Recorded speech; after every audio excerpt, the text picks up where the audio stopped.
Merci d'avoir choisi ESTV pour vous informer. Mesdames, Messieurs, bienvenue dans cette nouvelle édition du journal. Faire du secteur agricole le pilier de la croissance et de la diversification de l'économie nationale, c'est l'une des priorités du gouvernement de la République. Dans le cadre de la concrétisation de cette ambition, ce jeudi, dans la capitale, le ministre de l'Agriculture et de l'Élevage, Henri Njombo, a procédé au lancement des activités de 3 projets agricoles. Jude Moutali, Anthony Gonza pour le reportage.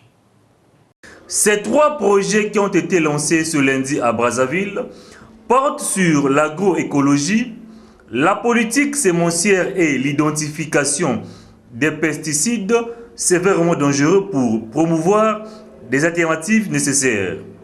Des projets qui s'inscrivent dans le cadre de l'appui de la FAO auprès du gouvernement congolais. Ces 3 projets s'inscrivent tous dans le cadre de l'appui de la FAO auprès du gouvernement congolais pour contribuer au renforcement du développement de l'agriculture, de la sécurité alimentaire et nutritionnelle et de la gestion durable de l'environnement. Prenons la parole pour la circonstance. Le ministre de l'Agriculture, de l'Élevage et de la Pêche, Henri Njombo, a exhorté les cadres et experts désignés à animer ces projets de donner le meilleur d'eux-mêmes afin d'atteindre les objectifs assignés. Ces 3 projets nous amènent à prendre conscience de la nécessité de remettre en harmonie les différentes compétences afin que nous puissions apporter des solutions viables aux problèmes qui se posent au développement de notre agriculture. Et si nous avons pris conscience, nous allons apporter des solutions idoines aux problèmes qui se posent aujourd'hui, que nous avons tous bien décrits. Henri Njombo a également lancé un appel à l'endroit des partenaires pour la mobilisation des financements complémentaires. Réunis en Conseil des ministres ce mercredi au Palais du Peuple sous l'autorité du président de la République, les membres du gouvernement ont examiné 11 affaires, dont une communication au titre du ministère des Finances sur l'exécution du budget de l'État exercice 2018 au 31 mars 2018. Commentaire de Deogracias Swakoulou. Les membres du Conseil des ministres ont examiné, au titre du ministère des Mines et de la Géologie, 4 projets de décret, dont 2 portant renouvellement de la société MAC Congo Sarl, de 2 permis de recherche minière pour l'or, 10 permis Elogo à Langong pour le premier et permis Elogo Jube pour le second dans le district de Soinké, département de la Sangha. Les 2 autres projets de décret s'attellent au premier renouvellement au profit de la société African Iron LTD du permis de recherche minière pour le fer, autrement appelé permis Ngoubou dans le Niari, et du permis Monkeba au profit de la société African Mining Development. Pour sa part, la société African Mining Development, qui a réalisé des travaux de géophysique et d'échantillonnage depuis 2011 dans le département de la Cuvette Ouest, souhaite approfondir ses investigations sur le potentiel en minerai de fer et sollicite le renouvellement du permis de recherche afin de réaliser des travaux pour une durée de 2 ans et ce, pour un coût prévisionnel d'1,740 milliard de francs CFA. Aussi, les membres du Conseil des ministres ont-ils examiné une communication au titre du ministère des Finances et du Budget. Le budget 2018 s'exécute dans un contexte de profonde mutation des instruments de gestion des finances publiques avec la transposition dans la législation nationale des directives CEMAC les plus importantes en la matière. D'autre part, le souci de transparence voulu par les pouvoirs publics, concrétisé par l'adoption et la mise en application de la loi organique précitée, implique une évaluation périodique et publique du budget à intervalles réguliers, évaluation trimestrielle, soumise par ailleurs à l'examen du Parlement, avancée majeure dans la gestion saine et transparente de nos finances publiques. Ce document sera soumis au Parlement pour exploitation conformément aux dispositions de la Constitution et à la loi organique relative aux lois de finances. Le Conseil des ministres a également examiné 2 projets de décret au titre du ministère des Affaires foncières et 2 autres au titre du ministère de la Jeunesse et de l'Éducation civique. MTN Widge, c'est le nom de la nouvelle plateforme de MTN Congo dédiée à la jeunesse. Son lancement officiel a eu lieu ce jeudi à Brazzaville à travers une campagne de sensibilisation conduite par le directeur général de cette société de téléphonie mobile. Suivez. Habillés au style de leur cible, les agents et cadres de MTN Congo sont descendus ce jeudi matin sur les avenues, arrêts de bus et marchés du 3e arrondissement de Brazzaville, Poto-Poto, pour le lancement de la nouvelle plateforme dite Widge. Il s'agissait donc de faire connaître aux jeunes ce programme qui leur est dédié, ainsi qu'à les inviter à le rejoindre. 222. Vous allez avoir un menu qui va s'afficher et puis vous allez vous amuser. Ok, merci. Merci, au revoir et bonne journée. MTN Widge permettra entre autres aux jeunes de rester en contact avec le monde numérique.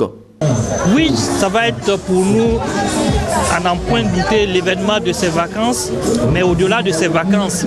Parce que Widge va être la communauté qui va réunir tous les jeunes de ce pays pour profiter des bienfaits non seulement de la télécommunication de façon générale et du digital, mais également pour préparer leur avenir. Cette plateforme de MTN qui met l'accent sur l'Internet offre également les programmes de divertissement. Avec Widge, nous introduisons de nouveaux jeux, de nouvelles solutions comme par exemple les vidéos streaming à travers un certain nombre de plateformes comme Télé Nangai, et nous introduisons Game Plus qui est une plateforme de jeux interactifs et les jeunes peuvent jouer partout où ils se trouvent entre eux au travers de Game Plus. Pour s'inscrire à cette plateforme, il suffit de taper astérisque 222 astérisque 100 dièse OK.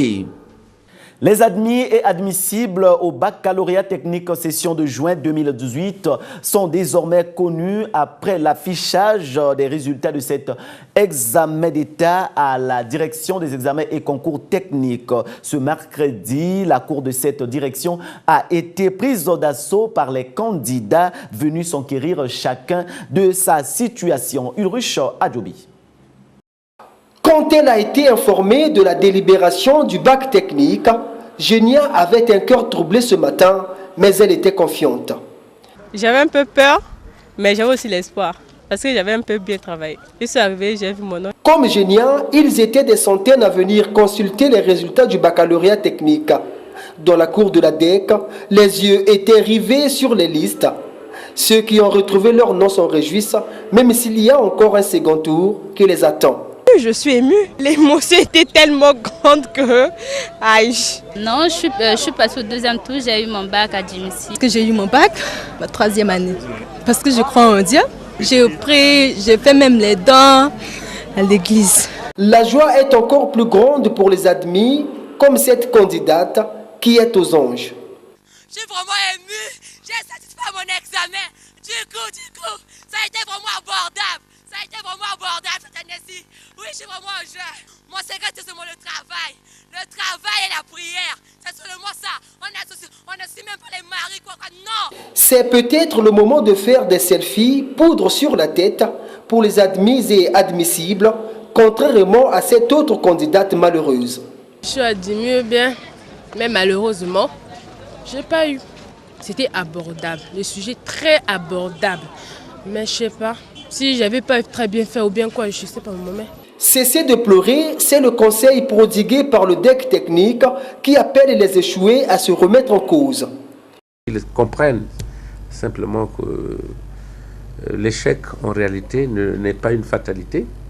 Ils doivent simplement savoir que cet échec doit leur permettre de se révolter d'abord contre eux-mêmes. Revenir l'année prochaine pour refaire le bac, c'est ni plus ni moins ce qui reste à faire pour les candidats ajournés, pendant que les admis peuvent désormais dire au revoir à la classe de terminale.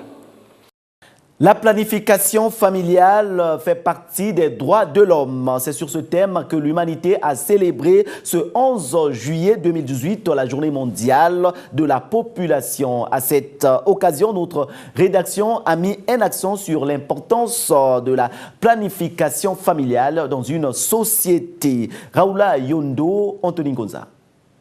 À entendre les Congolais dans la rue, la planification familiale est une question qui serait maîtrisée puisqu'ils sont nombreux à fréquenter les centres de santé pour les conseils pratiques. Moi, je me dis que la planification, c'est pour qu'il y ait des écarts des enfants, des bébés, au fait. La planification familiale, elle est très importante en ce sens qu'elle permet de réguler les naissances, d'éviter les grossesses non désirées et aussi et surtout, ça permet à un pays de maîtriser ou de contrôler l'expansion démographique. La planification familiale telle qu'elle est définie par le dictionnaire, c'est à savoir planifier le nombre par rapport aux moyens, par rapport à l'avenir. Pour espacer les naissances, les personnes que nous avons interrogées ont chacune une méthode préférée. Avec le préservatif aussi, c'est un moyen de se préserver, de ne pas faire des enfants. La contraception que moi j'aime particulièrement, il s'agit de l'implant, la pose de l'implant ou l'utilisation des pilules. Mettre au monde de façon abusive comporterait des risques pour la mère. Les grossesses ne sont pas espacées. Facilement, nous pouvons perdre la femme parce que l'utérus s'élargit, diminue, s'élargit. Quand il n'y a pas un repos, la femme risque de saigner abondamment. Et aujourd'hui, vous êtes sans ignorer que l'hémorragie est l'une des premières causes qui fait que la femme meurt pendant l'accouchement ou après l'accouchement. Nous avons perdu beaucoup de femmes comme ça. Cependant, Dinkoko Fanny Lolo reconnaît que les Congolais prennent de plus en plus conscience de l'importance de la planification familiale. Quel est ce mari qui voudra que sa femme fasse des enfants très reprochés? Tout ça, ça fait des problèmes économiquement, socialement, avec le problème que nous connaissons aujourd'hui. Quand vous en avez trop, ça vous fait des problèmes énormes. Et donc, dans les temps, ce sont des hommes qui résistaient, mais il fallait les informer. Ils n'étaient pas informés. Notons que la Journée mondiale de la population a été instituée par le Programme des Nations Unies pour le développement. L'objectif étant d'attirer l'attention sur l'urgence et l'importance des questions de la population, notamment dans le cadre des plans et programmes généraux de développement. Ouvrons à présent la page étrangère de cette édition au Zimbabwe. Manifestation ce mercredi de l'opposition, le principal parti de l'opposition, le MDC, boude le nouveau fichier électoral. Sika TV. La question des listes électorales est depuis longtemps un sujet de contentieux au Zimbabwe où elles sont accusées d'avoir été au cœur de fraudes qui ont entaché les scrutins par le passé. Un nouveau fichier électoral a été dressé pour les élections présidentielles et législatives de la fin du mois de juillet, mais le principal parti de l'opposition, le Mouvement pour un changement démocratique MDC, affirme qu'il présente des défauts et exige la transparence dans l'impression des bulletins de vote. Mercredi, des milliers de partisans du MDC portant les couleurs du parti et des t-shirts à l'effigie de son chef Nelson Chamisa ont commencé par danser avant d'entamer une marche vers la commission électorale où une pétition a été remise. Le président Emerson Mnangagwa, qui a succédé à Robert Mugabe en novembre, a promis des élections libres, honnêtes et crédibles le 30 juillet prochain. Mais l'opposition a dit craindre que le scrutin soit faussé et a averti qu'elle n'y participerait pas s'il s'avérait truqué. La liste des inscrits devrait faire l'objet d'un examen attentif des observateurs étrangers qui seront déployés au Zimbabwe pour s'assurer de la crédibilité du scrutin de fin juillet. Parlons toujours des manifestations, cette fois-ci en Ouganda, où les utilisateurs des réseaux sociaux sont descendus dans la rue pour protester contre une nouvelle taxe sur les réseaux sociaux. Sika TV, une fois de plus. La police ougandaise a eu recours mercredi à des tirs en l'air et à du gaz lacrymogène pour disperser une manifestation organisée pour protester contre une taxe controversée sur l'utilisation des réseaux sociaux. La manifestation a attiré des dizaines de personnes qui ont marché vers le Parlement. Elle a commencé à dégénérer quand un large groupe de vendeurs de rue et de taxi-motos s'est opposé à la police, certains lançant des pierres. Selon la police, 2 manifestants avaient été arrêtés lors de cette manifestation. Depuis le début du mois de juillet, les utilisateurs des réseaux sociaux doivent s'acquitter d'une taxe quotidienne de 200 shillings, soit 0,05 $, pour accéder à WhatsApp, Facebook et Twitter, ainsi que certains sites de rencontres en ligne. En mars dernier, le chef de l'État Yoweri Museveni, lui-même un utilisateur régulier des réseaux sociaux, avec notamment 855 000 abonnés sur Twitter, avait écrit au ministère des Finances pour lui demander d'introduire la nouvelle taxe afin de lutter contre les conséquences du bavardage en ligne. Mais cette taxe a été dénoncée comme une entrave à la liberté d'expression par de nombreux hommes politiques d'opposition et des membres de la société civile. C'est la fin de cette édition. Merci de l'avoir suivi. Ce journal est à retrouver sur notre page Facebook ESTV Presse et sur notre chaîne YouTube Équateur Service Télévision. Au revoir.